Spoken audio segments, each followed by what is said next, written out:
evening, everyone, and welcome to today's hybrid event here at the London School of Economics, which forms part of our regular LSE Festival, the theme of which this year is how do we get to a post-COVID world?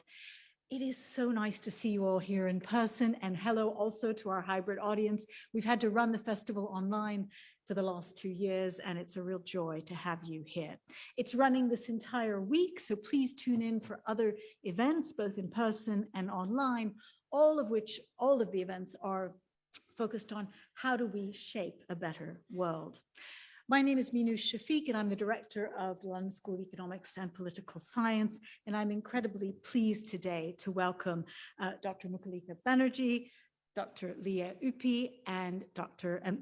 Yascha Mounk online for today's event to talk about the future of democracy. Mukulika Banerjee is an associate professor in the Department of Anthropology at LSE, and her new monograph, Cultivating Democracy, Politics and Citizenship in Agrarian India, was just published last year. Yascha Mounk has joined us remotely as a writer, academic, and public speaker, particularly known for his work on the rise of populism and the crisis of liberal democracy. And Lea Ypi is a professor in political theory here at the LSE in the Department of Government and associate professor in philosophy at the Research School of Social Sciences at the Australian National University. Now, most people would agree that democracies are in crisis in many parts of the world, with declining trust in politicians and institutions like parliaments, falling citizen engagement in many parts of the world, a collapse in civic debate based on a common set of facts, and a rise in admiration for authoritarian systems that seem to be able to deliver better for their citizens than democracies.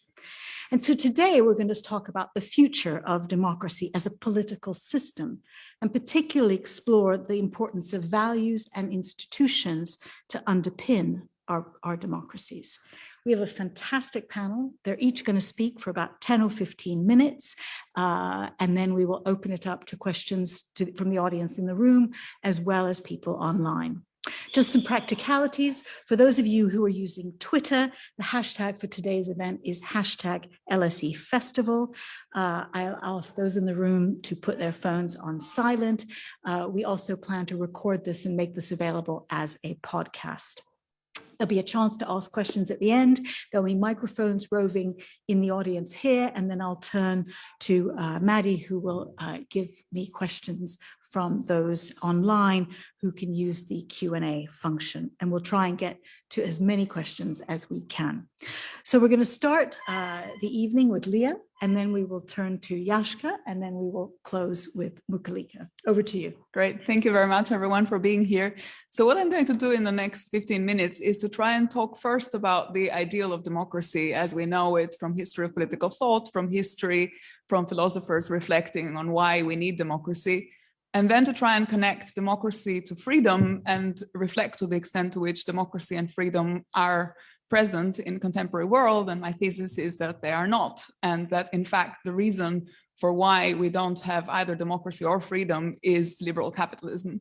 So this is what I'm going to say in the next 15 minutes. But I'm going to start with a sentence from a very famous text in the history of political thought, which is Rousseau's Social Contract, that starts with the sentence, people are free and everywhere they are in chains. This is first line. And the social contract is a key text to explain both the relationship between democracy, protection, and obedience to the state, to ask ourselves, well, why do we obey these laws? Why do we accept the things that states tell us to do? But also, I think that line is a key line to understand recent events and the crisis of contemporary political institutions, from the global pandemic to the current global war. So the crisis of democracy that we are witnessing, I think, has brought to light a kind of curious tension, because on the one hand, it has challenged old globalization theories that have told us for many, many years that the state is dead, that sovereignty is gone as an idea, and have in fact celebrated the end of the state. But on the other hand, it has revealed, I think, the distance from the only conception of sovereignty that is important to make the state an acceptable institution and to make it morally appealing, to legitimize it democratically, which is the notion that we are all equal authors of the laws that we are required to obey. So the modern concept of democracy is based on this very idea. It's what gives legitimation to the institutions that we live under. And it's a very distinctive account of legitimation because it's different from what we experienced in the ancient time, where community norms, for example, were the source of legitimacy, or in the medieval and the early modern period, where people would appeal to the divine right of kings to explain why is it that we have to obey the institutions that we live under. And this modern concept of legitimation is in fact tightly connected to the idea of democracy, which is that we make the laws that we are required to obey. And this conception of making the laws, of equal authorship of the laws that we are required to obey, explains also why in circumstances of emergency, like the one that we have just been through, or like the emergencies that we faced, why is it that the state and the state only can make certain demands on us? If it was a mob, if it was other people, we wouldn't obey these laws. And it also explains why sometimes the state can suspend the freedoms that it guarantees. You remember with the pandemic, the freedom to associate, the freedom to move, the freedom to vote in elections. Most of these freedoms were in fact at one point or another suspended in the name of the emergency, and they were suspended by the state. They were in theory guaranteed in the founding documents, in the legal texts, in the constitution of many modern liberal states, but in fact were restricted or suspended in the name of the pandemic emergency. And the idea was that there was a higher order threat to our community life that required individuals to make sacrifices to these freedoms that they had always lived under in the name of a collective responsibility that we all had to take and to face and to take forward together. So we had to accept to sacrifice part of our individual freedom so that everyone's life could be protected. Now, so we have seen a kind of return to sovereignty in practice, and we have also seen why this democratic idea of legitimacy and democratic idea of sovereignty matters in theory, because it was in the name of that democratic sovereignty that these emergency measures were taken. But in practice, what we also saw during the pandemic was that, in fact, a lot of this was actually rhetoric, because the pandemic did not affect everyone equally. In principle, we were all authors of the laws that we were required to obey. In principle, the emergency was invoked in the name of everybody to protect everybody. But in fact, the consequences of the pandemic were lived in asymmetrical ways for many individuals. And so in the same weeks, for example, in which I have some data here, in which 22 million Americans lost their jobs, US billionaire wealth increased by almost 10%. Or we know that during the quarantine, domestic violence, for example, which is now more frequently labeled intimate terrorism, surged. And we also know that the burdens associated with caring for children or elderly people meant that the return to work was much more difficult for women than it was for men. And we also know that during the lockdown, the attainment gap, for example, of children from poor backgrounds was set back by years compared to children from middle class and rich families. We also know that the long-term psychological consequences of the crisis, including anxiety and depression, affected most strongly poor people, and that what it would take to bring those people to a state of mental health would be much difficult to achieve than for others. And I'm not even going to go into the international aspects of the asymmetries that the global pandemic revealed, which have to do with access to vaccines in different parts of the world. We know how it was much easier for some states to produce and to hoard vaccines for themselves and their populations, but not so much for others. So I'm going to return to the philosophical ideal in the against the backdrop of these data. So philosophical descriptions imagine a condition pre-civil society in which we live in a kind of state of nature where there is lawless conditions in which human beings can't sleep because they fear of losing their lives. Everyone is at mercy of being attacked by everyone else, and people compete violently for access to basic necessities. Some people pursue honors and pursue recognition, and as a way to kind of making themselves immune to external threat. And the story that we get from that account of the state of nature and the terrible predicament of living in the state of nature is that we need a collective notion of freedom to overcome this individualistic, lawless notion of freedom. So what we do is we trade off the individual freedoms that we have in the state of nature, in this kind of lawless condition, for the freedom of being responsible altogether in community. So individuals lose part of this freedom, but become safer in the knowledge that it's regulated by the state, and they have an equal say in making the rules of the state. And this is what democracy ultimately is about. So the challenge, as Rousseau put it, the challenge of modernity, which this conception of collective freedom seems to answer to, is how to find a society in which people, while associating with others, remain as free as they were before. And the response is, well, we do that because we have democratic legitimacy. So freedom then is not the freedom of the state of nature, is not the freedom of the individuals to do whatever they like, but it's the freedom of a social condition. It's a freedom that we create through institutions that allow human beings to express this kind of social nature. Now, liberalism and liberal capitalism are one institutional response, one effort to understand and to create this conception of democracy that is also responsible to concerns for freedom. But I think liberal capitalist institutions, and also to some extent liberal political theories, have failed at three levels to do this, to bring together in a productive way freedom and democracy. So I'm going to say something very briefly about why this has happened and how I think liberalism, while seeking to overcome this fear of living in the state of nature, this fear of lawless freedom, has actually created pathologies of its own and the kinds of crises that we are now all living under. So one aspect of this is the notion of civil society and the idea that on the one hand, liberalism celebrates the liberation of individuals historically and philosophically from, as we said, the yoke of tradition, of authority, of religion, and finds the source in the individual, in individual morality. But on the other hand, it has also historically celebrated the emergence of a new idea, which is the idea of civil society.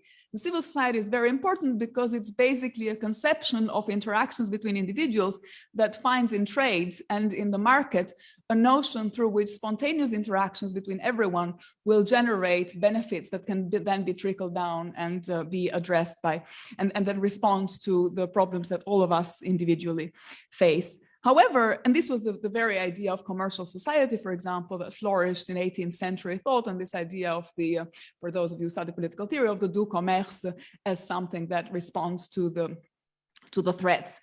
But critics of commercial society from very, very early on also pointed out that this very notion of commercial society that circulated in the 18th century came with its own pathologies. Why? Because it came with a list of destructive psychological dispositions that civil society sets in motion as it encourages competition between individuals.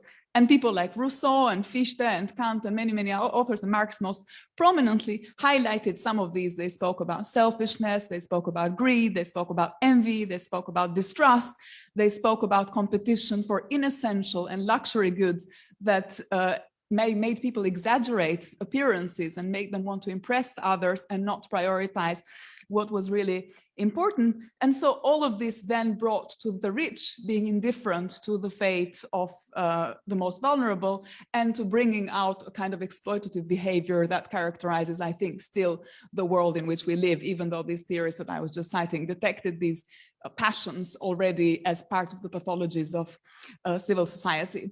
The second aspect that makes liberalism very, very difficult is the relationship between economic theory and the theory of the state.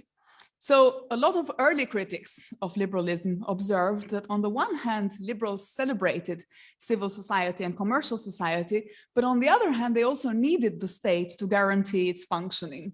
So liberals credited themselves with the invention of human rights and the universal ideal of citizenship that we celebrated through the French and the American revolutions, and they credited themselves with the end of corporate representation and the destruction of authority. But this universal idea was constantly threatened by the conflict between the demands of commercial society on the one hand and what the state was able to provide on the other hand. So on the one hand, the state is necessary to guarantee private property and the kinds of rights and obligations that enable commercial society to function. On the other hand, the state doesn't have revenues of its own. It needs to tax citizens in order to provide for these basic necessities and has to rely on resources that markets allocate. And that makes the predicament very difficult to respond. So these elements are all, I think, speak to the more general question concerning a kind of liberal understanding of freedom and its relationship to power. On the one hand, liberals seek to limit power of the state, of religious authorities, of any form of collective organization that threatens individual freedom. But in its effort to disperse power, liberalism generates its own distinctive power structures, its own set of efforts of fears, and its own kinds of unfreedom. And the problem is that liberal structures are anonymized, and rather than personal, they're kind of spontaneous. They're not planned. Nobody intends to do anything. Nobody intends to be exploitative. Nobody intends to harm other people. But what happens is that the psychological attitudes that come with that package end up consolidating and breeding selfishness and indifference. And so it's not about outright aggression. It's about the failures of doing certain things. So liberal society, I want to suggest, is a society that is not free from fear. In some ways, it's worse than the state of nature, because in the state of nature, powerlessness is evenly distributed. Whereas in liberal society, you have a different kind of discrepancy. You have huge discrepancies in the protection that the state is able to afford to people, and the state doesn't take responsibility for all its citizens in the same way because of these pathologies of the relationship between civil society and the state.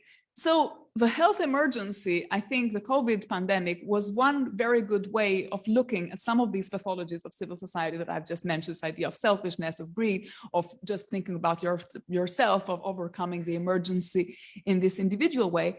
But on the other hand, the economic and political and social crisis that it has set in motion are going to be with us for the foreseeable term. And we've already now seeing the consequences of that. We know that WTO, for example, predicts the worst global trade collapse in a generation. There's unprecedented levels of unemployment. There's unprecedented levels of high rates of inflation. There is a surge of extreme poverty in other parts of the world, so not in the core Western rich liberal countries, but abroad. And there are economic crises that will compete with the Great Depression. So in response to that, transnational institutions like the EU, the rhetoric of solidarity and cooperation always seems to fly on the face of this brutal reality of the current contemporary crises that we face.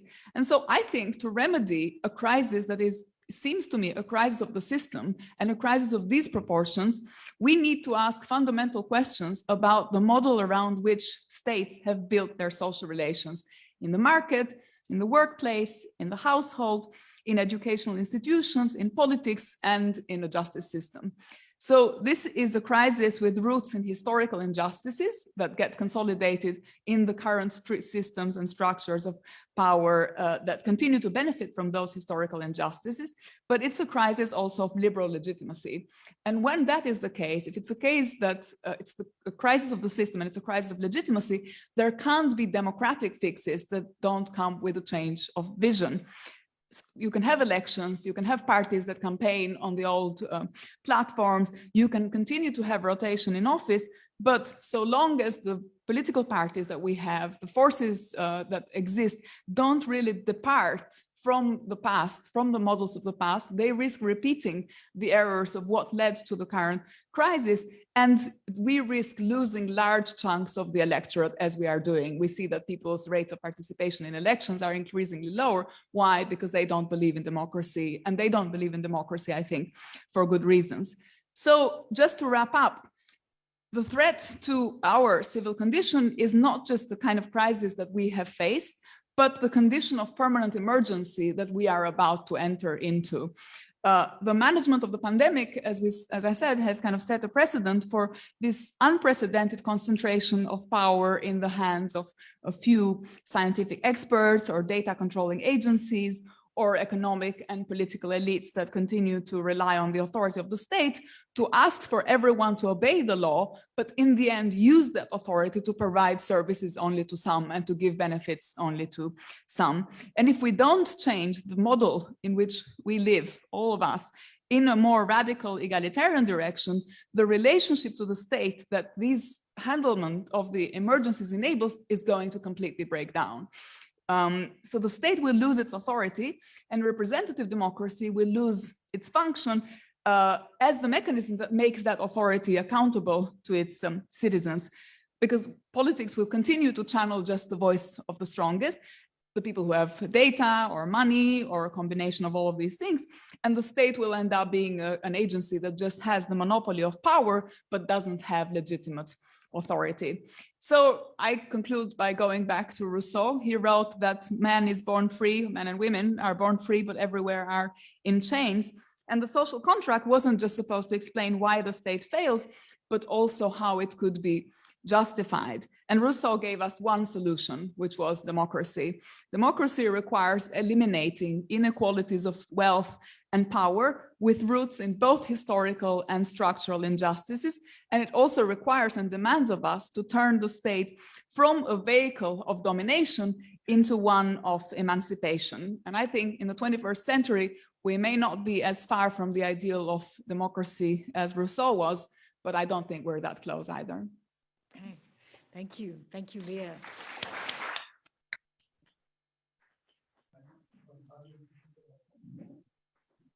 There's many big issues which we will come back to. Let me now turn to Yascha Mounk.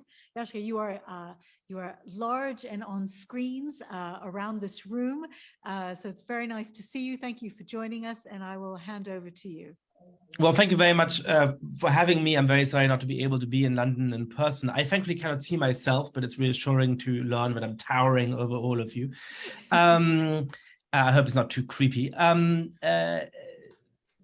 I was mostly going to talk about the topic of my last book, The Great Experiment, which is about the challenge of building deeply ethnically and religiously diverse democracies, why that's so difficult, and why I think we should be hopeful about the state of these democracies and the progress that we've made, even at a moment when optimism may feel very hard. But I always love when there's a panel to actually have a little bit of back and forth. So perhaps I might begin by responding to a few of Lea's really interesting remarks. The political scientist Robert Dahl, one of the really influential political scientists of the 20th century, pointed out that the ideals of democracy have never been reached anywhere in the world. And so his most important book is not called Democracy, it's called Polyarchy, not the rule of the people, but the rule of the many, because he recognized that if you just studied societies which really fulfill the aspiration of democracy, you wouldn't have much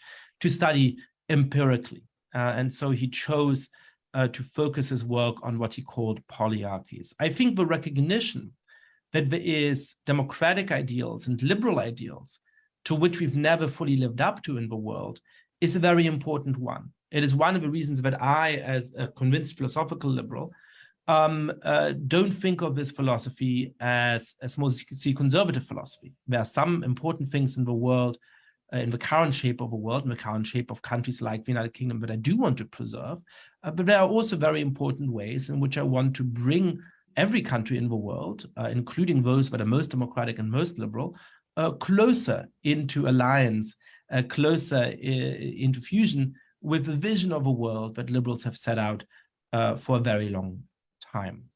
Nevertheless, I do think that we need to save ourselves from a kind of nihilism, because there are also very important distinctions in the state of different countries around the world today. And I think when you get into saying, we don't live in a democracy at all, we're not free at all, you lose a very important contrast between the state of the United Kingdom today, for example, and the state of Russia, and the state of China, and the state of Venezuela, and the state of so many other countries in the world, where people are excluded from having a say in their own societies, excluded from government, and the subject of the most terrible forms of tyranny and oppression in ways that I think do put into relief the ways in which, yes, we are free, and yes, we are democratic, even if not perfectly so.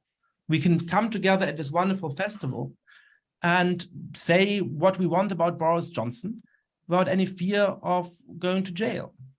We can vote at the next election, and perhaps we might be sad that not enough of our fellow citizens agree with the party we vote for, or that we might not have as many choices for who to vote for as we might wish. But that is very different from being in Shanghai today, fearing that the government might come and put you into some kind of indefinite quarantine on an irrational basis without even having a way to legitimately protest this. And so I just wanted to start by driving home that philosophical aspiration is wonderful, and we should all have it, and I have it. Criticizing our societies, showing the ways in which we're falling short of the ideals is very important. But I think that a fair assessment of different countries in the world today, or indeed this moment in the world compared to 200 or 100 or 50 or 25 years ago, will show us the lasting value of both democratic and liberal ideals. Because, and here I'm coming to what I was thinking of talking about and hoping to talk about, in particular, liberal and democratic ideals are the only realistic way of meeting the big challenge that's at the heart of my latest book. And that is what I call the great experiment of building ethnically and religiously diverse democracy. Why is this a great experiment? What's new about this? This has two reasons. The first is that many democracies in the world, like Germany, where I grew up, were very homogeneous at the time when the democratic institutions took hold. Indeed, I don't believe that it's a coincidence that German democracy took hold after World War II at a time where, because of the crimes and the wars and the genocides and the expulsions of the first half of the 20th century, the country had become more homogeneous than it had been at any time in recent history. Other countries like the United States, where I'm speaking to you from today, have of course been ethnically and religiously diverse since the founding. At the time of the founding of the American Republic, the country contained a lot of Native Americans and a lot of African Americans. But of course, they were also brutally excluded from a share in the government and in many ways from the most basic forms of freedom at the time and for a large portion of American history. So what's novel in the United States today is not the fact of diversity, but it is the fact that it is a political system which gives all of its members formal equality and tries, even if it fails in many ways, to treat different members of a society equally, irrespective of their race or religion. And so for the first time, we have a situation in the great majority of consolidated democracies, the great majority of affluent democracies, in which we're trying to build ethnically and religiously diverse polities that actually treat the members as equals. That's the starting point. Now, I make the argument that this is actually very difficult for three sets of reasons that we should take seriously.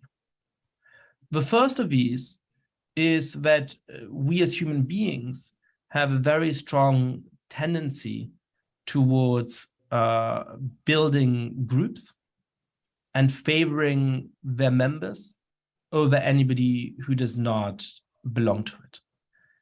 The undergrads I teach at Johns Hopkins University, which is an incredibly diverse campus now, think of themselves as some of the most tolerant people in the world, and in some ways perhaps they are.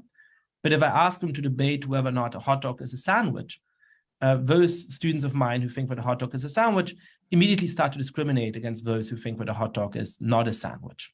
And there's been many psychological studies over the years which show that simply creating a group on criteria that may seem as very, very silly can quickly motivate the members to say, I'm going to be quite altruistic towards you, often display great courage, sometimes display great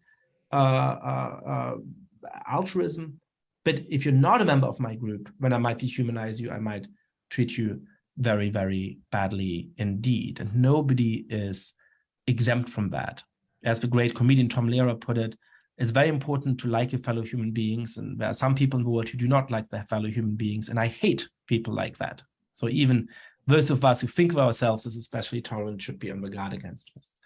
The second and obvious point is that when you look at history, most of the time, the way in which this instinct towards in-group favoritism has played out has not been along seemingly silly lines, like whether or not you think that a hot dog is a sandwich, but rather along the lines of a scriptive identity that keep cropping up again and again in different ways in human history, along the lines of religion, along the lines of ethnicity, along the lines of so-called race, along the lines of linguistic or ethnic or national communities.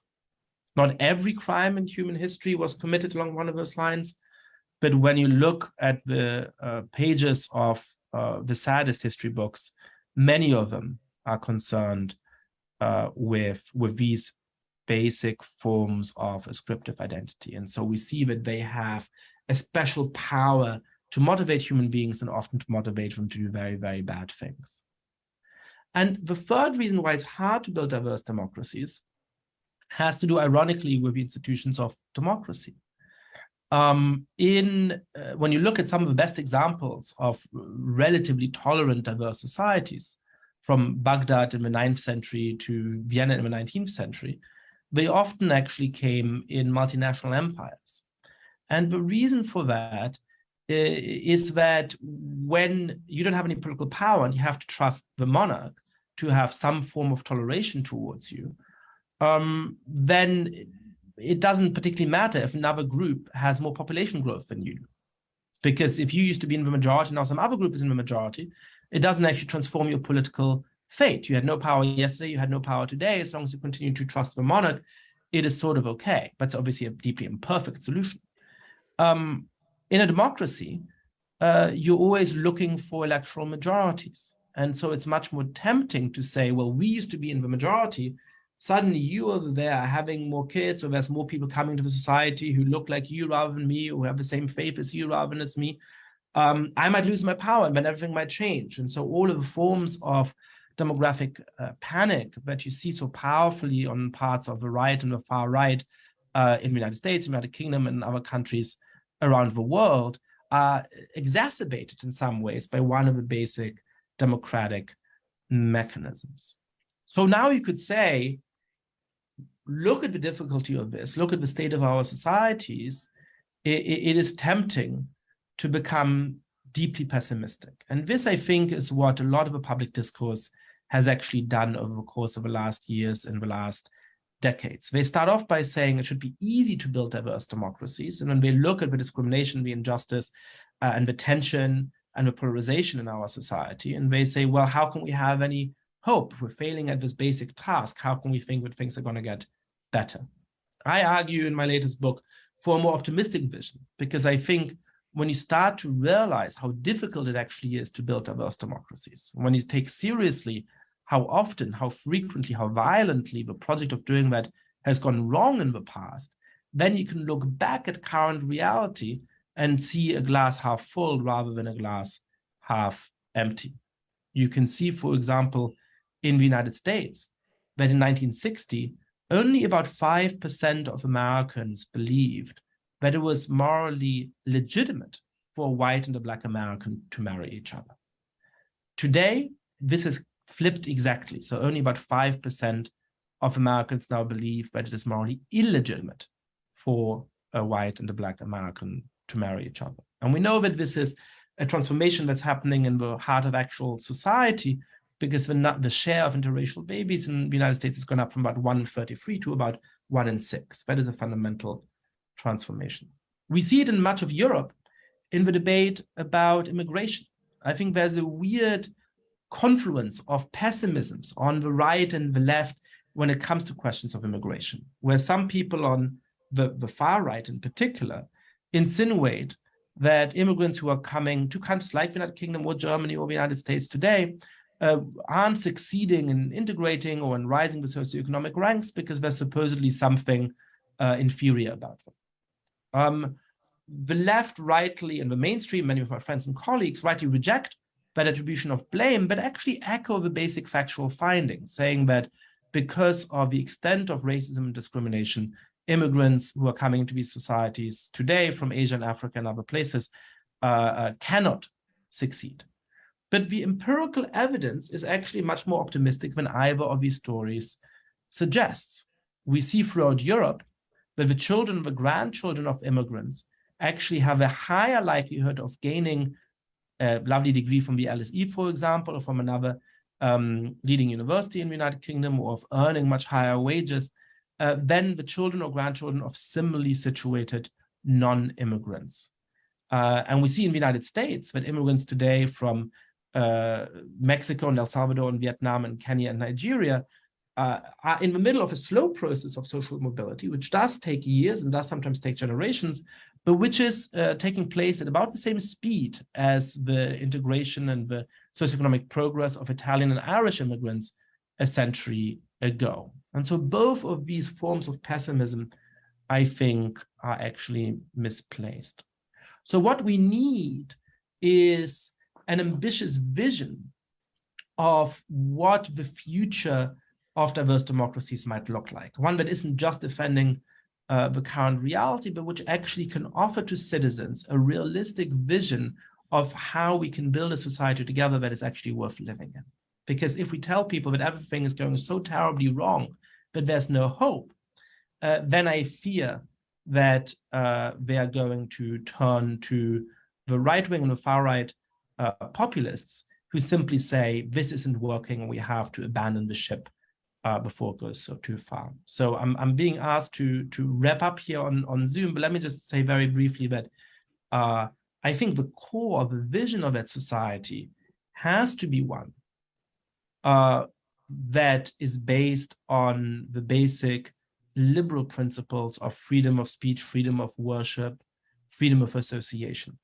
One which recognizes that we have to be protected against the attempts by the state to interfere with our free choices, the attempt by a tyrannical majority to try and tell us how to live, to intimidate us, but which also sets citizens free against the traditional constraints on them, which often come from their own group, which also ensures that our own parents and aunties and uncles and priests and rabbis and imams don't get to tell us what to do.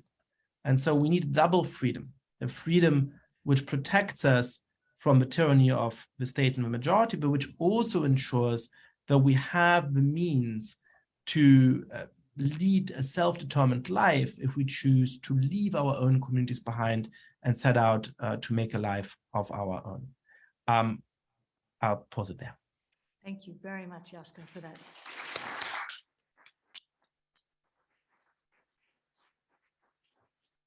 That somewhat more optimistic view about democracy, which we'll come back to.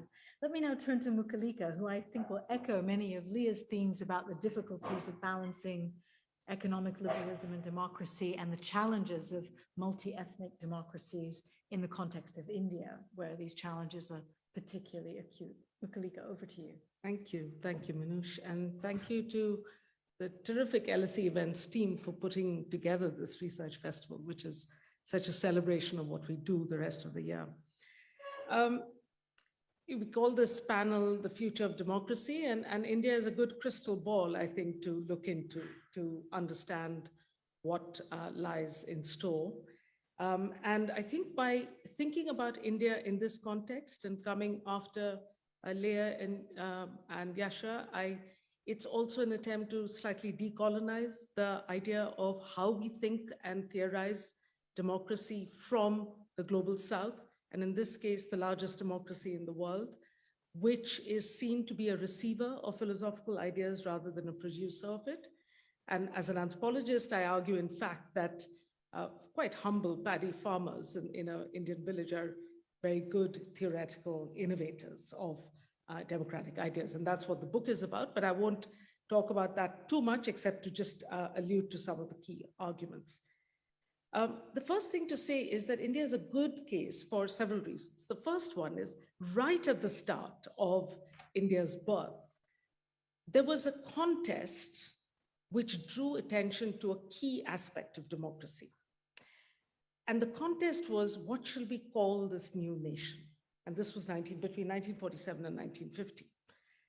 And initially it was called a sovereign republic. And then the person who intervened at the chair of the drafting committee said, no, we must call it a sovereign democratic republic. And who was the person who insisted on using both the words democracy and republic? None other than arguably the most illustrious LSE alumnus, B.R. Ambedkar, who had a PhD from LSE after he had a PhD at Columbia, and that Columbia story is very important. And he was very determined that both these words needed to be used. And why was this? Because for him, democracy, the word democracy, denoted political democracy, the democracy of institutions, of separation of powers, of freedom of media, of elections, of universal suffrage, and so on. But he said you also need to recognize that reducing democracy just to this, or the kind of nation we want to build, to just saying political democracy is meaningless, because we must use the word republic, as many countries, by the way, in the world do, including, of course, the United States of America, that the republic will denote the idea of economic and social democracy, right? What Lea was saying at the start about what is the relationship to the economy is very important. What Yascha was talking about in diversity and social composition of the population, how are you going to deal with those challenges is encapsulated in that word republic. So India came to be called a democratic republic. And I draw attention to this because this highlights and draws our attention to a very key aspect of how we think about democracy, which is that it is definitely a composite both of institutions and democratic culture.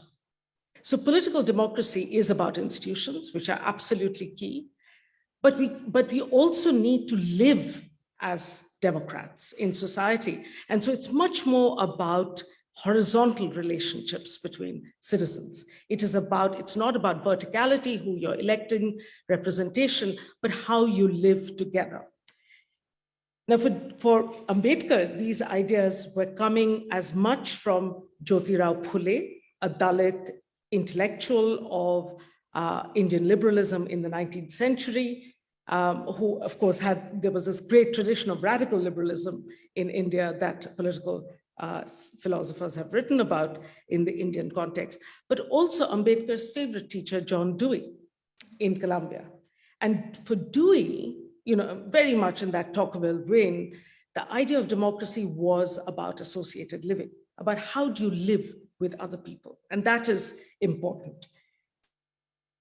Now, this idea that, one of the big gambles that India took, and Churchill and everybody else did not mince their words in saying what a stupid idea it was for a poor country, poor illiterate country, and Churchill should have known. He made sure that he played his role in ensuring that India was poor and illiterate when Britain left. But they thought it was a silly idea that a poor and illiterate country chose to have universal suffrage. And the idea here of universal suffrage was that through participation too, you can have education. So this idea that you have to be educated in order to participate, and therefore poor people somehow don't know what they're doing, was argued against, pushed back against. And of course, Dewey is known for his writings on education, that participation itself led to education. In order to create, therefore, democracy in that fulsome sense of both institutions and democratic cultures, you needed what I would call, from the title of my book, I call it Cultivating Democracy, because it takes a process of continual cultivation. It's what the philosopher Charles Taylor, when he writes about democracy, he says democracy is a telic project. It is a project that's constantly work in progress. It is always becoming something. There is no room for complacency. So you cannot just insert or implant a set of democratic institutions. And many of us will remember this in the sort of post-Cold War era of democratization of Eastern Europe, that somehow introducing a checklist of institutions was going to turn societies democratic. And this was an idea, this was a caution against that, that just institutions wasn't important. You needed to create democratic culture, but also critically, the relationship between the two was very important. So how you lived with other people would determine your relationship to institutions and whether you were vigilant about them. And institutions in turn, for example, voting in elections, gave you an understanding and created a certain kind of political subjectivity of living in a democracy.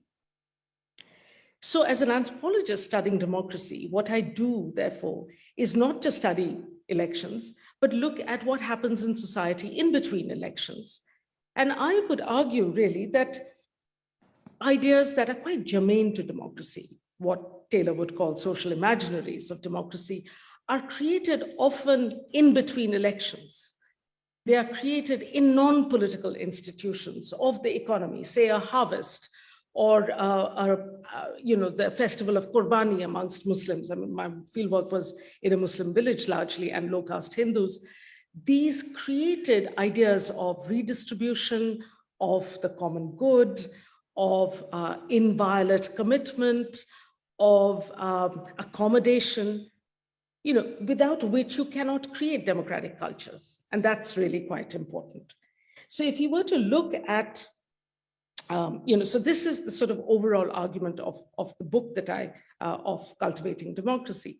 If we now look in 2022 at India, of course, and Yascha will recognize this talking about diversity, that India actually was the classic diverse democracy. When India chose to become become a democracy, there was no blueprint it could follow. It had to create its own blueprint.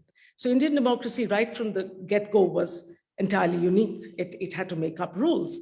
And in a sense, I think Europe and North America need to, and others, need to see what is happening in India to understand how you create diverse democracies. This is what I mean by the crystal ball. Unfortunately, the reason why India is very good to think with is because what we are seeing in India at the moment is that process of degeneration that some call electoral authoritarianism or democratic backsliding. But really, to my mind, it is the very cynical manipulation of that relationship between democratic institutions and democratic culture that I talked about. Because what has happened is until 2014, India was famous for having the best run elections given the scale of the exercise. The electorate is the size of all of North America, Europe, and Australia put together. This electorate in India is larger than that. It's a vast electorate. Given the scale, India did elections very well. So much so that when the UK set up its own electoral commission in 2001, it chose to take advice from the Indian Election Commission because this is something India did well. So post 2014, what has been happening in India is that, of course, the regime in power, which believes in, right and left wing doesn't quite capture it. It is an ideology of majoritarianism, which is essentially non-democratic.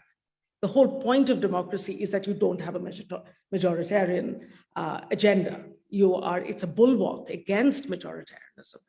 But the political party in power, led by the BJP, has a majoritarian political agenda of turning India from this diverse democracy that it is into a Hindu supremacy, a Hindu nation, right? That's what the political ideology of Hindutva is about.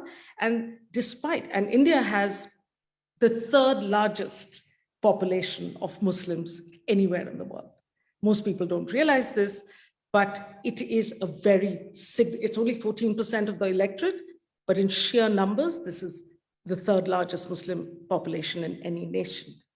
You've got to do something with that. So if you want to turn India into a Hindu majoritarian nation, then essentially you need to dehumanize and reduce that Hindu population to second-class citizenship. And every single day at the moment since 2014, accelerated after 2019 when the BJP came back to power, what we have seen. And today, in today's news, an activist who studied at JNU, a university many of us know well, her home was literally bulldozed to the ground. So talk about, Yascha, you're quite right. We should not, absolutely not take for granted our right to sit here and criticize the Prime Minister or ask questions of our ministers, of the government, because we know we won't go home to a raised house.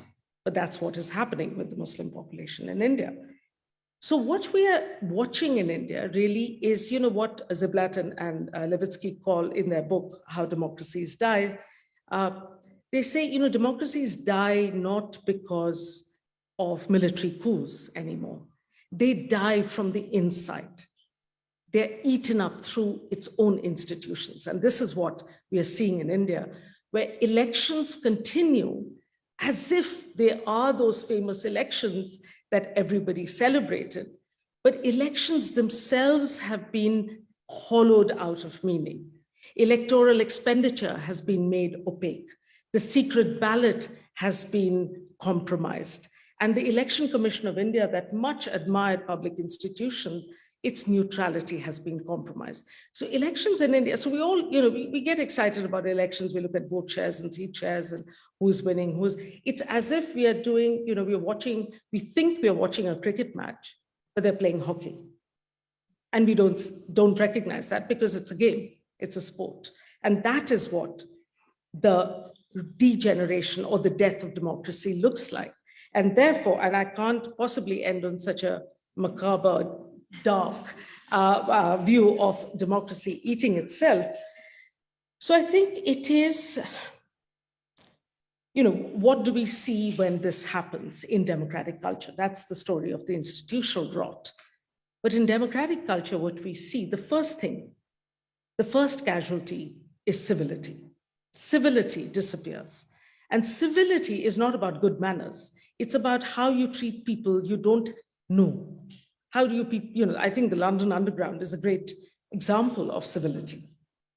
Because people, you don't have to be polite. You don't, if you push somebody and walk past them, you may never see them again, but you don't. And I think public transport introduces norms of civility, and there are other ways to think about it. But civility is very important. And vigilance, that idea of vigilance that I introduced through the idea of cultivation, that idea that you cannot take for granted the democracies you have, you've got to watch them like a hawk, much like a farmer does from the day he plants the seeds or she plants. Farmers in India are mostly women now. They plant the seed. They watch it every single day for pests, for any kind of adverse situations, for dryness, for rain, you're constantly watching it to make sure that it flourishes.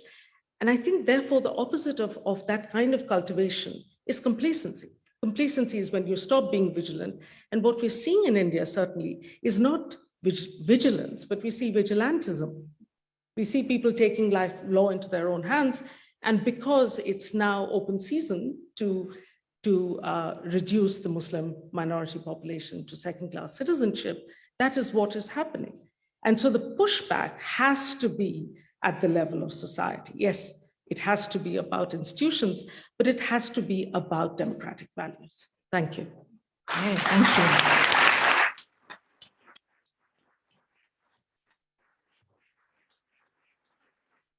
So while you gather your thoughts, I will come to the audience in the room momentarily. I wanted to just ask one question of Lea and then one to Yascha and Mukulika. So I want to start with Lea. And the question is, you're very critical about how liberal market economies undermine democracies. Do you think it's possible to be free and have a liberal market economy? And my question to Yascha and Mukulika is, you're both very critical of majoritarianism and the risks of that.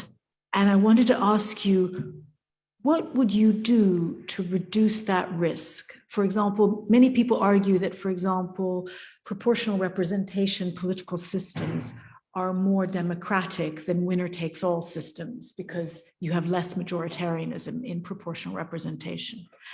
Many people are enamored of citizens' assemblies at the moment as a way to build horizontal connections between citizens and foster a better culture of democracy. But I'd be very interested in your thoughts about what can we do to reduce the risks around majoritarianism?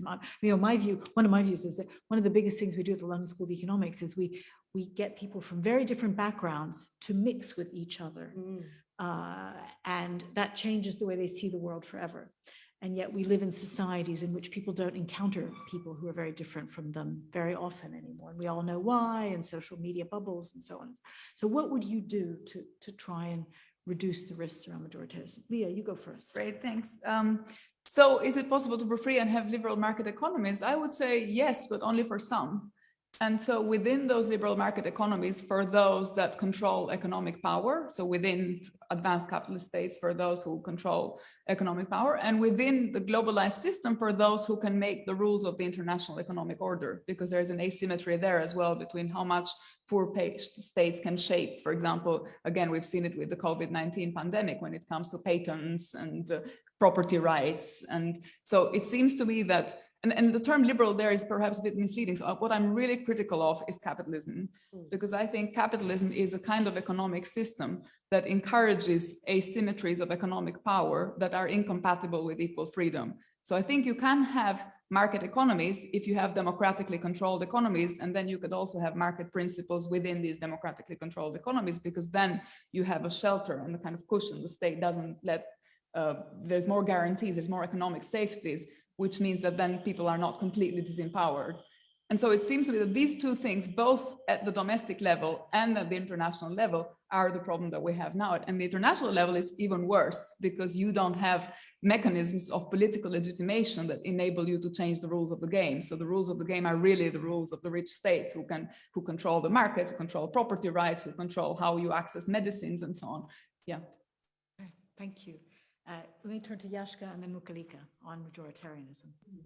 Yeah, so, I'm really struck by something that's true in my intellectual milieu, at least in the United States. I think it's less pronounced in Britain, for I've seen aspects of that in the United Kingdom as well.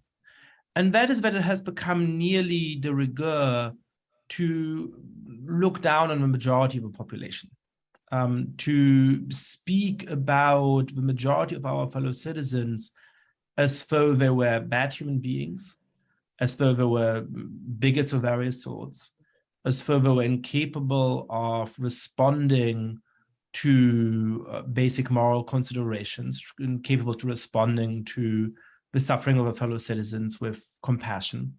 And I think often this is a form of in-group favoritism that doesn't see its own nature. It's a form of saying we are the enlightened at great universities with good educations in the big urban centers, and we are the good people, but all these other people are sort of the barbarians at the gate, right? All the people in the heart of the country or away from the capital who, are the so-called uneducated, they're terrible. And the politician says that they love the uneducated. That is the worst strike against them, right? And I think we should be quite self-critical about that. So I'm not against majorities, actually. I have trust in the political wisdom of the average citizen. I've taken the time to watch a lot of focus groups, which actually, I think, help to give people faith in democracy again. I think every professor of political science in the world should be, the one illiberal law I'm in favor of, should be required by law to watch at least 2 or 3 hours of focus groups a week to actually see how people reason about politics and to notice that they often are actually very decent. Having said all of that, so actually I'm in favor of more participation. I'm in favor of certain forms of citizen commissions. I'm in favor of politicians actually listening to what their fellow citizens want, rather than saying, if you want that, you must be a bad human being. But there also need to be protections against the majority in crucial areas of human life. So we should have more listening to the will of the majority on a whole set of issues. But of course, if the majority, as Mukulika Banerjee rightly pointed out, is actuated by a form of religious supremacy and says our Muslim fellow citizens shouldn't have the rights to worship freely or to be full citizens of a country, there need to be constitutional guarantees which come to the rescue of that minority. When somebody who may have been elected by a majority is in office and wants to undermine the independence of all kinds of institutions in order to make it impossible for that democratically elected leader to be removed from office by democratic means, as is the case for Narendra Modi, but is also the case of Viktor Orban in Hungary, and as was nearly the case for Donald Trump in the United States and so on, then you have to have counter-majoritarian institutions that step in and say, no, hang on a second, you're going beyond the limits of your legitimate authority, and we need to make sure that the people not only have a right to vote you in, but also a right and an ability to vote you out, and they change their mind. So, so I suppose I would say actually majorities are good. To be a true believer in democracy, I think sociologically, if not logically or philosophically, you have to have some trust in the ability of a majority of citizens to actually reason morally and act in a decent manner. But yes, we absolutely need some institutions that can step in the worst case in order to ensure that we protect the most basic liberal rights of ethnic, religious, and other political and other minorities, and to make sure that we continue to have independent institutions which ensure that a democratically elected leader can be pushed out of office in a democratic manner as well. Majorities and majoritarianism are obviously distinct things. I mean, yes, you need a majority to win a democratic election. But when you win the election, you are representing the interests for all. So you're not there as a representative of that majority. And that is majoritarianism. When you do that, that becomes, so it's not an anti-people ideology to say that you're anti-majoritarianism. And we don't do focus groups here. As anthropologists, we talk to real people all the time. So, you know, our feet are very firmly on the ground as anthropologists thinking about democracy. And I completely agree with you. Like I was saying, you know, I've learned more about how to live with other people who are not like you, from paddy farmers in West Bengal. So this is not an elitist idea at all in any sense. But I agree with Minouche. I think it is really important for us to say this more than once, that often that's what university actually, that's the greatest transferable skill students get, you know, apart from the degree in economics or anthropology or political philosophy. What they're learning to do is learn with other people who they don't know from before, and to create a community out of people they don't know from before. I think the point about PR is important, especially because it doesn't let parties with that kind of big command of majorities triumph and pretend like they're pretending that they're working just for the people who voted for them, which is anti-democratic.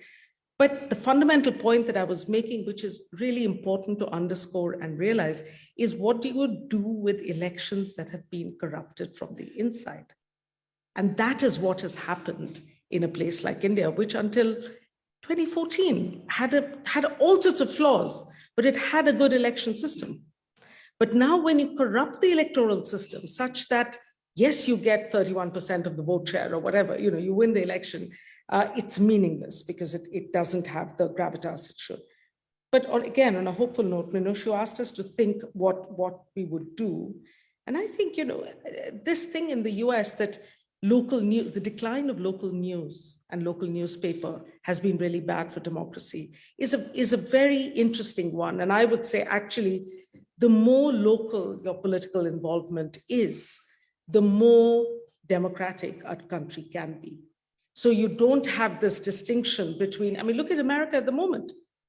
It's a new cleavage between Democrats living in cities and rural hinterland voting for Republicans. I mean, this is a new kind of cleavage that has showed up, or there is an idea of the elites in the cities and politics of one kind happening there and a different kind of politics in the hinterland. And therefore, if everyone had a bit more sense of working with people and fixing, you know, I think the Jubilee parties last weekend here were a very interesting experience for a lot of people. If you talk to people, they're aghast that, they lived next to people for 40 years and never known who they were. And so that would be my solution.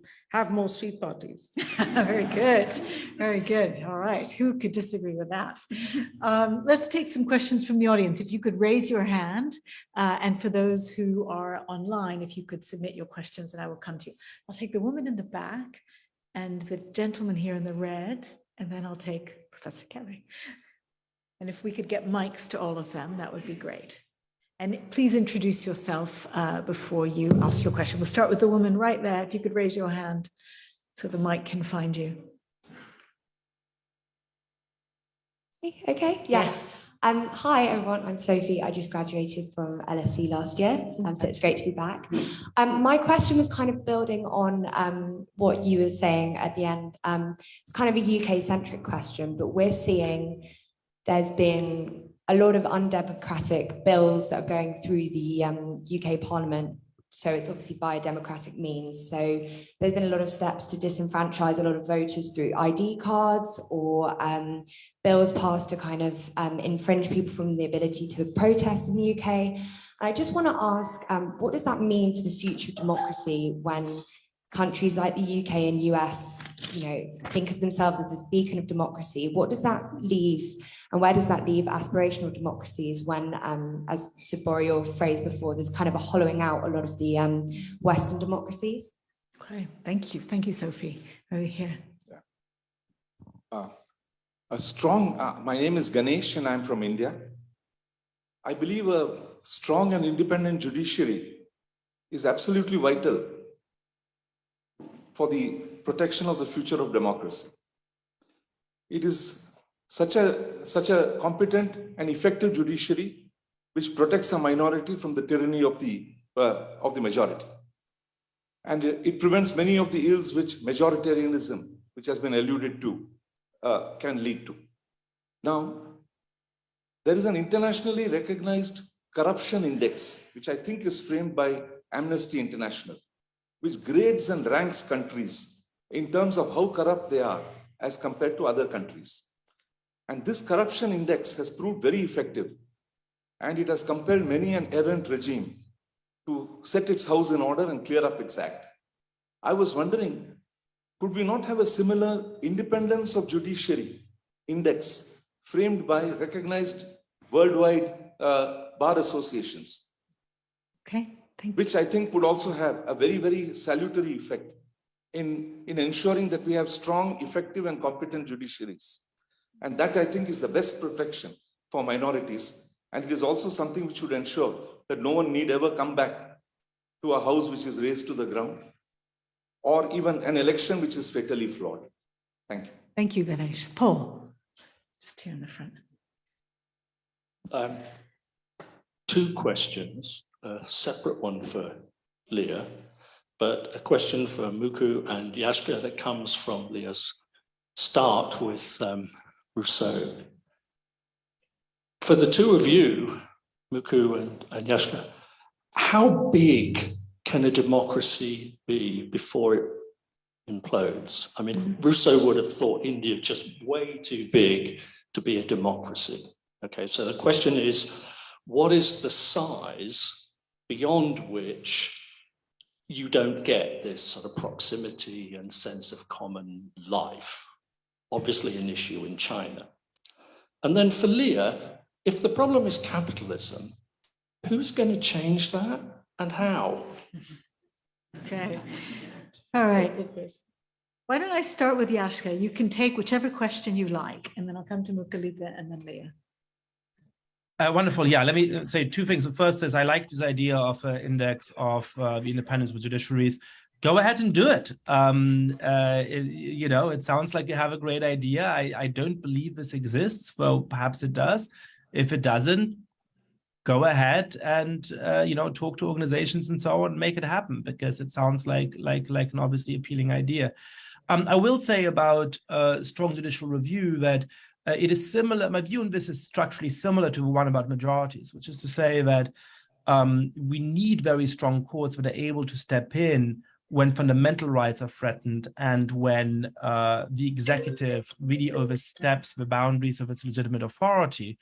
But precisely because of that, we also need to ensure that most areas of our decision-making are in the hands of majorities as interpreted through legislative procedures. So I worry about the way in which the United States, for example, the Supreme Court has slowly encroached on so many areas of public policy that it just becomes a very partisan institution, or at least one that's seen as being very partisan, and precisely has greater difficulty protecting the most fundamental rights and the most fundamental elements of a political system when push comes to shove, because it no longer has that independent authority. So you need strong judicial review, but you also need limited judicial review, and those two things are not mutually contradictory. And then to address Paul's excellent question, well, of course, any democracy in the world, with perhaps the exception of Liechtenstein or something, is too big, according to Jean-Jacques Rousseau. And so, as a Newman American, I would argue back with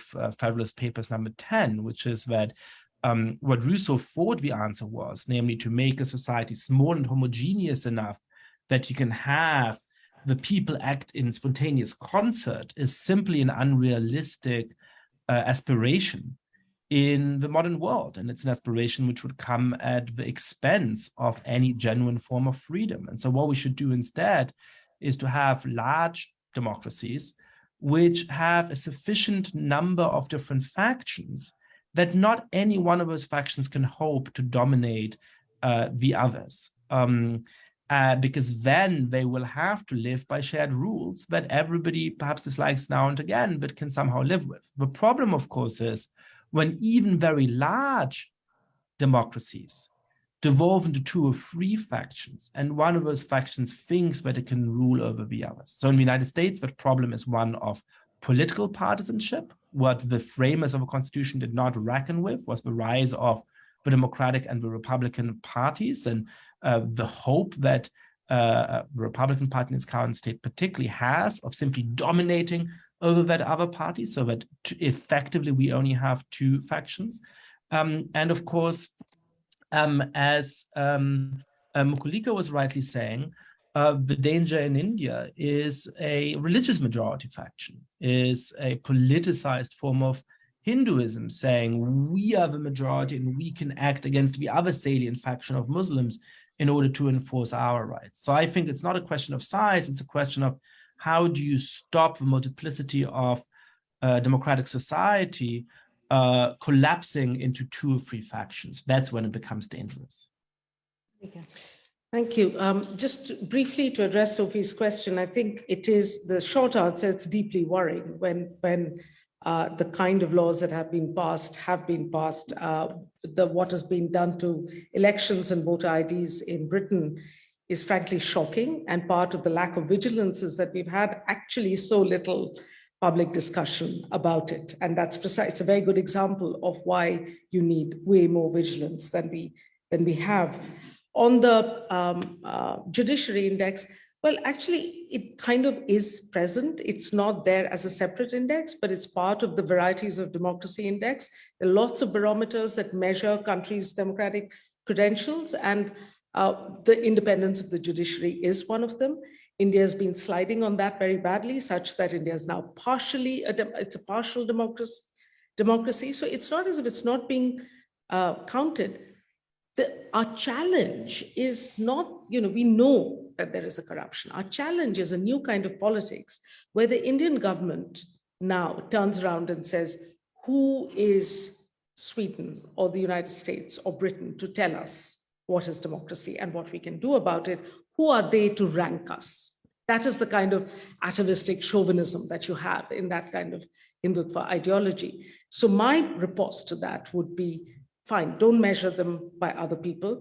Indians should measure the performance of the judiciary by its own record.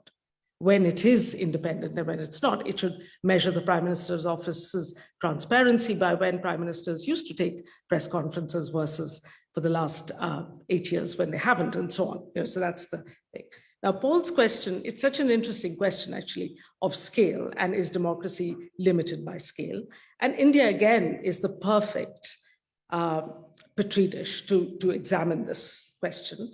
And I think that is exactly the challenge that the founders had And therefore, the model of political federalism that was designed and the 3 tiers of democracy that evolved to the third tier of local government and street party level kind of democracy happened only with the 73rd and 74th amendments much later in the 80s. But that's what it exists. So there are 3 tiers of democracy, not just one. And this is true here too. The flaw in it, the reason why I think it has been so problematic and has been corrupted and hollowed out so easily is because, and this is more Minusha's field, that there hasn't, the design flaw was there wasn't fiscal federalism. So there's fiscal centralization and political federalism. So you can't gather taxes. So if you look at Tim Besley's work on taxation, and my new research is on this topic on taxation versus voting kind of thing, Besley would argue that the more tax you pay, the more income tax you pay, the more accountable you can hold governments, it's good for democracy and so on. In a place like India, there's more indirect taxes than direct taxes, which in itself is regressive. And people you vote for are not people who can tax you. So local governments just can't, and these are political reasons why they don't. So scale is not in itself an issue. It is how you manage centralization and decentralization. Thank you. Yeah, so who is going to change capitalism is easy. I think it's basically the agents that capitalism fails, with help from those who think that capitalism should change, even if they're not failed. But I think with environmental catastrophe around the corner, it will be majority of humanity will be failed by capitalism. So I think the odds are pretty good there. Whereas on how, I think it's a more complicated question because it really is about levels of decision making. So my first gut answer would be that it's contextual and that there is no one size fits all because it depends on what political resources the states have.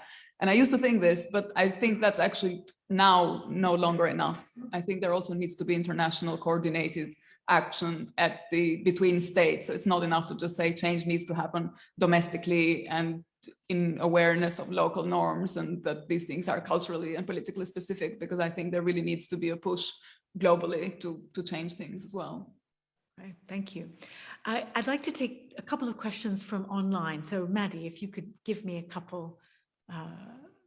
And you probably need a mic, so maybe we'll give you a mic to be able to give us those questions. I'm sorry, I'm going to run a few minutes over if you don't mind, but I think the conversation is worth it.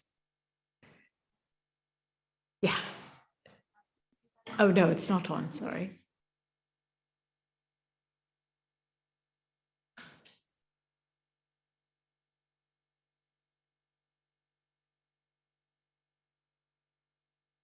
I think we've got a backup mic coming your way. Better? Better. Danny Hatton from LSE staff. We've just heard the word civility, which is often considered to be about politeness, but the root word of civility refers to citizenship, what members of a political community share in common. Is the rising celebration of identity, both of majorities in countries like India and minorities in places like the US, eroding what we have in common as citizens and making democracy impractical? Okay. And question from Kamil Joński, University of Lodz, Poland. To what extent is the current democratic crisis the result of political elite unwillingness or inability to notice and work on pressing political problems, ultimately pushing voters into the arms of populists? Okay, and maybe give me one more if you have one. Peter Ferdinand, can democracies devise an effective solution to the issue of climate change? And how can they persuade non-democracies to collaborate? Okay, those are great questions. Maybe this time I'll start with Lea and then turn to Mukulika and then Yascha. And if you have any kind of final thoughts you want to leave us with, this would be the moment. Okay, so I think maybe I start with the last question about democracy and whether we can persuade democracies to enact climate change. I think we don't have democracy, actually. If we had democracy, we would have more control of the corporations, of the agents, of people who are failing to act on climate change. It's because corporations can follow and pursue their own business and they're more or less unbridled by the current political elites that we have, the current magnitude of the current crisis. So I think we would make steps in the right directions if we were able to control these market forces more than we have been able to do until now. And that connects to the other question about to what extent is this the result of elites not noticing political problems? I don't think they don't notice political problems. I think their interests are aligned with a certain configuration, economic interests, and therefore they pursue those interests with disregard for what happens to the majority of the world's population. So if we were able to have elites that are actually democratically responsible and democratically accountable, we would be some way towards resolving the kinds of problems that we have been talking about. I have one final word on pragmatism, and because I often get triggered when, Yascha started by saying you have this ideal utopian vision, but if you take a more pragmatic perspective, then you would see that we are actually in a much better position than we are liberal democracies. But from where I stand, pragmatism means that you look around and you see double standards the whole time. You see these liberal states that go around saying we should punish China and Russia and go doing deals with Saudi Arabia. You see liberal governments that contribute to toppling democratically elected governments in other parts of the world where it's not in their interest, where these governments don't serve their interests. You see wars done in the name of crude material interest, and when you need to disengage to promote democratic standards, they either ignore or close a blind. So it seems to me that there are many realpolitik reasons to look at the world that we have and understand that it's not a democratic problem. And to me, liberal societies that have these double moral standards can't get the vote of moral confidence, and that's just a pragmatic perspective. I'll just close there. Perfect. Thank you, Lea. Yascha, I think you have to take the question from Poland on populism, and maybe I'll ask Mukulika to focus on the civility question. Over to you. Great, yeah, thank you. Let's start on climate change. I think one of the core things there is to, again, trust in actually the wisdom of a population. I think sometimes I hear too many people say, look, people don't want to do anything about climate change, and so perhaps even we need a form of climate dictatorship. This is something that's been discussed broadly in the United Kingdom in the last months because of a couple of interventions, and it's an idea that I'm asked of nearly every talk I give. But I think actually what we need is a vision for how to deal with climate change that is capable of convincing a majority of a population. And part of that is actually to show that we've made real progress, for example, on the price of renewable energy, that a lot of what we need to do in order to reduce how much CO2 we emit is taking place, because in many contexts, renewable energy is now more attractive and more appealing than CO2, even in a purely economic way, and to create a vision for the future in which we are fully dealing with the danger of climate change, but people are actually going to be more affluent, need better and richer and more self-determined lives than they do today. And I think we would gain a lot from putting forward a vision of what the future of the world will look on climate change that is capable of sustaining that kind of optimism and that kind of consensus. So rather than despairing of voting publics, as many people do, I think we need to give more reason for voting publics to actually get on board with our vision for how to deal with climate change. On output performance, I agree entirely that a lot of the reasons why people end up voting for authoritarian populists is that they have legitimate complaints about where their societies are going, about a lack of progress in the living standards of average citizens, about a sense that the people who are in charge are self-serving, but they don't care about ordinary people. In many countries, very deep problems of corruption. The problem, of course, is that, as many studies have shown, these populists usually worsen those problems rather than alleviating them. So, for example, candidates who run on anti-corruption messaging usually result in their country deteriorating in its position on that anti-corruption index that I believe his name was Ganesh was mentioning earlier. So this creates a deep paradox, right? How do you, and it basically means that democratic systems have to address those concerns early enough and well enough that populists don't get into a position of exploiting them, because once they are able to exploit them, they are often able to get in power to entrench themselves, and they make those problems worse, which can lead to a kind of vicious cycle. And then finally, very briefly on the question of citizenship and civility, I think it is important for us to have a common sense of citizenship. And in my last book, I even defend a form of inclusive patriotism, because I think that, and I don't think that that's in contrast to human groupishness, right? In diverse societies, given human nature, we will always have people give great importance to the religious and cultural and national and perhaps ethnic groups to which they belong. That's something that we might welcome, or it's something we might lament, but it's a reality of our society. What's really important is that on top of that, we also have a level at which we actually see that we have something in common, but we also have a set of ideas and symbols and values and perhaps cultural practices which make us say, hey, it's fine that you're a member of this group, I'm a member of that group, but in a different way of looking at it, we are both British, or we're both American, or both Indian. And that means that we can sustain a genuine form of solidarity with each other. So that's what I would recommend. Thank you. So I think those two questions can be linked very nicely on civility and climate change, because solving or addressing climate change requires civility. And I think it's absolutely right. As I was saying, civility is not just about holding open doors for people. It's about learning to work with people whom you don't know, and to learn to accommodate and compromise and associate in a way that it's possible to pull together. It is in that very Arendtian sense of being political, of coming together in action, of learning to work with others. And in order to do that, civility is actually, I would think, quite an important part of being able to do that. Now, with climate change, you're getting, therefore, new cleavages on the international order forming.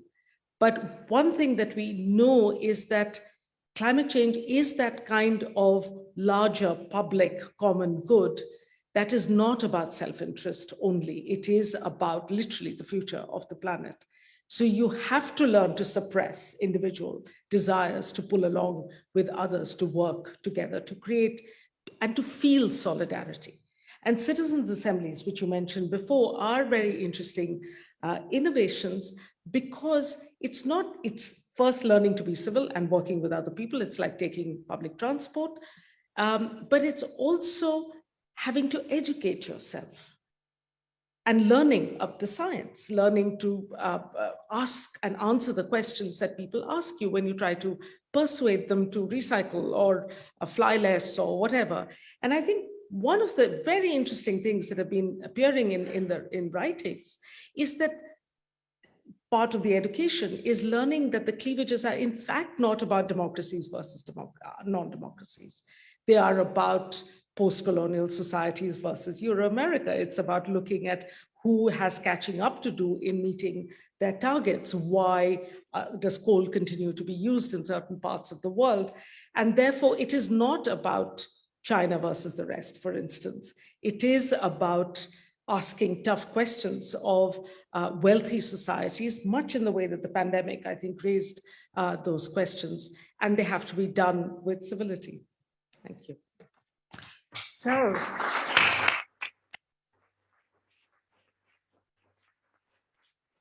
I wanted to thank our wonderful panel for this event on what I believe is the first day of our LSE Festival. I also just wanted to note, this is the first such event we've held in this space, in this new building. And I hope you noticed that the building is transparent, that it's open to the world, and these events are all open to the public. And it is, I think, a little bit of a contribution by us at the LSE to build a democratic culture and a culture of civility and bringing people together to talk about issues that really matter. So I'm very grateful to you as the audience, those who are present and those who are online, for joining this conversation. And wanted to also mention that copies of Yashka's book, Lea's book, and Mukulika's book are all available if you're interested in learning more. And I believe Lea's signing her book as well, if you wanted a signed copy, and I'm sure Mukulika would sign some books as well. And there is also a reception. So please join us for a drink and to carry on the conversation. And please help me give one more round of applause to our fantastic panelists. Thank you.